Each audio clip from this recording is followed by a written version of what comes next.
everyone, and welcome to Box Office Receipts. I'm your host, Tyler Callahan, and what's on the docket for today? Well, we have the latest Transformers movies out, so we have those numbers to go over, a bunch of streaming news, mostly from Netflix, and new movie release dates. Let's start with the domestic top 5. Opening in first place is Transformers Rise of the Beasts with $60.5 million. In second place is Spider-Man Across the Spider-Verse with $55.4 million for a total of $225.4 million. Third place was Little Mermaid with $22.7 million for a total of $228.8 million. In fourth place was Guardians of the Galaxy Volume 3 with $7 million for a total now of $335.4 million. And in fifth place was The Boogeyman with $6.9 million for a total of $24.7 million. For Paramount, this is an okay opening domestically for Transformers. The good news is it did open better than Bumblebee and Transformers The Last Night, but it is around $40 million short of what the second and the third film opened to, back in its heyday. Now, this was never expected to reach those numbers, let me be clear. But what I will say is Paramount, I feel, should have pushed back this film to August. Spider-Man did pretty well this weekend with $55 million, and since both movies are looking for a family audience, that is direct competition. I think with a release in a quieter August, it might have been able to open up to $70 million, maybe $75 million. We will see how it performs throughout summer. Now, I know, obviously, they have Ninja Turtles coming out in August, so that's also direct competition, but still. In China, Transformers Rise of the Beasts opened in first place with $39.9 million. In second place was Spider-Man Across the Spider-Verse with $9.3 million for a total of $35.8 million. Third place was Fast X with $3.5 million with a total now of $138.7 million. In fourth place was Godspeed with $3.3 million for a total of $165.8 million. And in fifth place was Castle in the Sky with $2.6 million for a total of $16.3 million.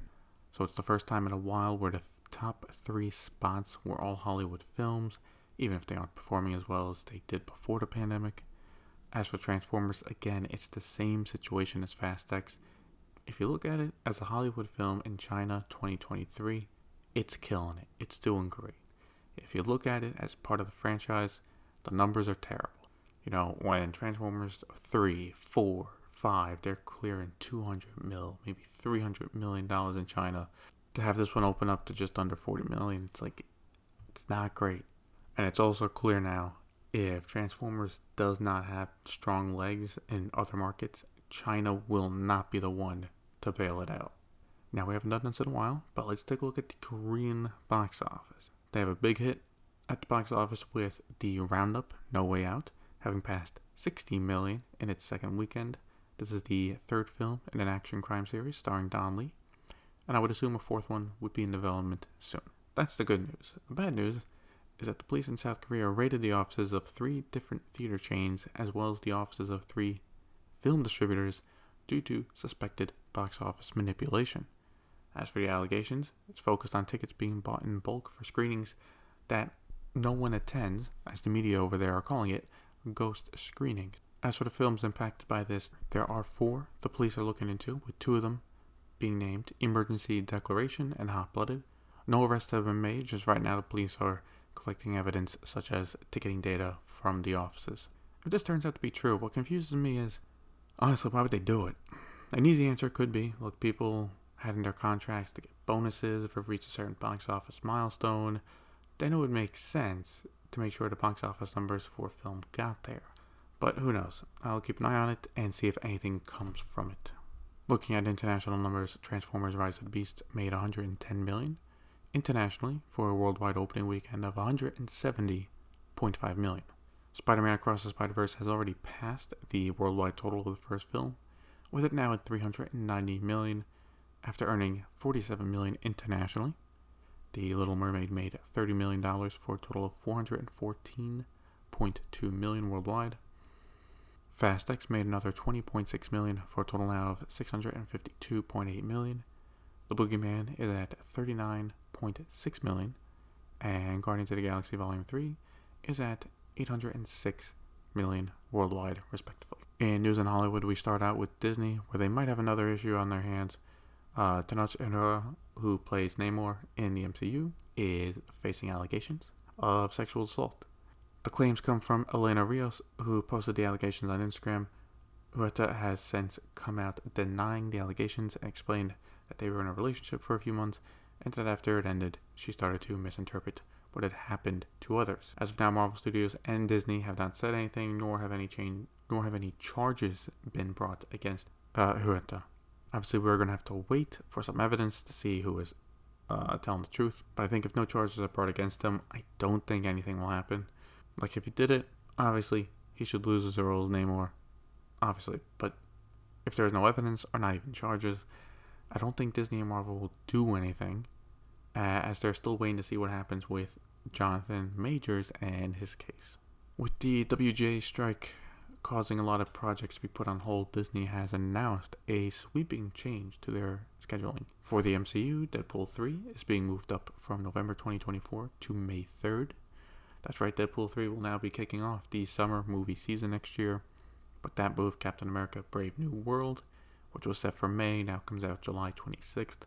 That in turn pushes back Thunderbolts, which will now come out December 20th, 2024, so we will have an MCU movie come out during the holidays next year. Blade, shocker, has been pushed back again from September 2024 to February 14th, 2025, which then pushes the Fantastic Four to May 2nd, 2025. And it should be no surprise to anyone that with all these delays, the upcoming Avenger movies have also been delayed. The Kang Dynasty will now come out May 1st, 2026, and Secret Wars moves from 2026 to May 2027.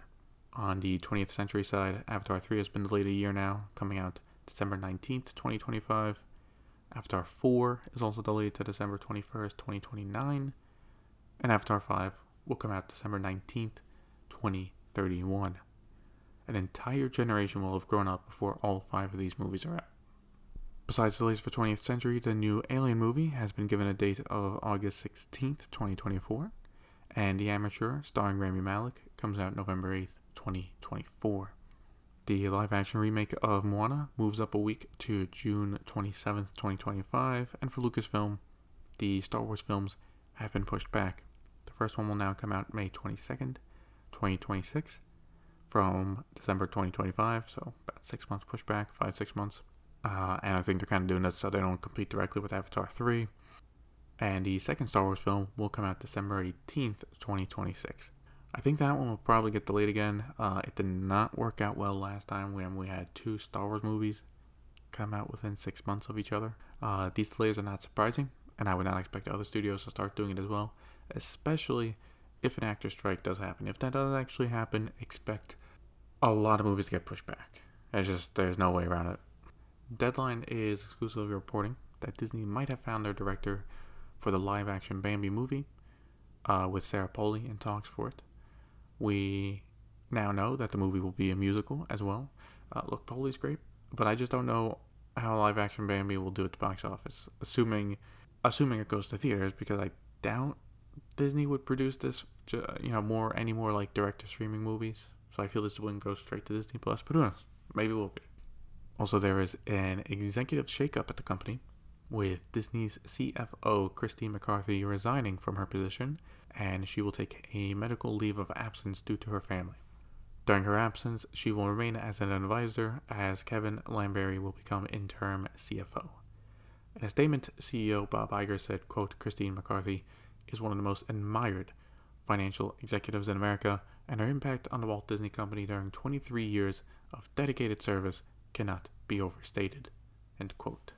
Now, at this sudden announcement, reporters have been doing some digging and found a few things.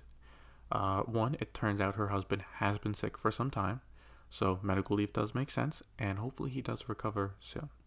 However, the Wall Street Journal is reporting that McCarthy and Iger have clashed since his return on topics such as how much the company spends on producing content, and that, from McCarthy's point of view, the layoffs were not enough. She wanted to fire more people. Obviously, we will never know the true story about her abrupt exit, but it does seem internal politics was at play as for why now and say not earlier. As for Argylle, he can't be waiting around, and he needs to make changes sooner rather than later, since he is on the clock. Unless there is an extension, he only has 2 years to make changes and announce a successor. Sony has reserved 2 dates on their calendar for the Marvel films. The first is November 8th, 2024, and the second is June 27th, 2025. I would assume the November one is likely Venom 3, as it is in production now, and the last 2 have come out in October. The prime 2025 summer release date is probably Spider-Man 4, as it is in development. We just don't know where in development it is. Sony also confirmed that Across the Spider-Verse will not be getting a release in the UAE. While it did have a release date of June 22nd, it was pulled, and the issue is the UAE Media Council objects to a trans right poster seen in the background in Gwen Stacy's bedroom, and if the character is trans or not. Kinda stupid it was pulled over a background poster, but I mean, it is what it is. In Cineworld's move to exit bankruptcy, it looks like the CEO and his team will leave the company once bankruptcy is over. While it is not confirmed, they have agreed to a payout of around $30 million if they were to leave the company. So, don't be surprised if it happens by the end of the year, if not sooner. Over at DC, James Gunn and Peter Safran have announced that Andy Muschietti will direct Batman Brave and the Bold. He comes off just finishing directing The Flash, as it gets ready for its worldwide release. Warner Brothers have also signed the first look deal with the Muschiettis as well. As for Muschietti directing Batman, I won't have more solid opinions until I see The Flash. I've seen It Chapter 1 and 2, and look, It Chapter 1 was a great film. 2 was okay, partially due to some poor CGI, but I'm not going to hold that against them. I don't think that would be an issue for a Batman movie. Now we wait on who will be the Batman and Robin for this new universe. In an exclusive from Deadline, Bradley Cooper and Will Arnett are teaming up to work on Is This Thing On for Searchlight Pictures. Arnett worked with Mark Chappell on an initial draft of the script before the writer's strike started. As of now, both Arnett and Cooper will co-star in the film, with Cooper also directing. Obviously, with the strike on, no word on when production will get started. Apple has signed a deal with Universal to distribute Argylle. This is the spy movie that Apple has made with Matthew Vaughn and was set to come out on Apple TV Plus sometime this year. It will now come out February 2nd, 2024 to theaters worldwide before going to streaming. This was one of the Apple movies personally I was looking forward to the most, so I'm happy I get a chance to see it on the big screen. Also at Universal, thanks to an exclusive from Deadline, Giancarlo Esposito has joined the upcoming horror movie from Radio Silence, the team behind the last 2 Scream movies. No word on what the film is about, but it is still set to come out April 19th, 2024. I might have to give this one a watch now that he's in it. For trailers, we got 2. The first is from a movie called Wonderwell. You might not have heard of the movie, since it was shot all the way back in 2016, but its significance is that it is Carrie Fisher's final performance. The film is directed by Vlad Marsvin in his directorial debut, and the film will have a limited theatrical release in AMC theaters starting June 23rd and will then be available on digital platforms. Disney and Pixar have released a teaser trailer for Elio, the next Pixar film coming out after Elemental. It stars a boy named Elio who is mistaken by an intergalactic community to be the ambassador for Earth. It comes out March 1st, 2024.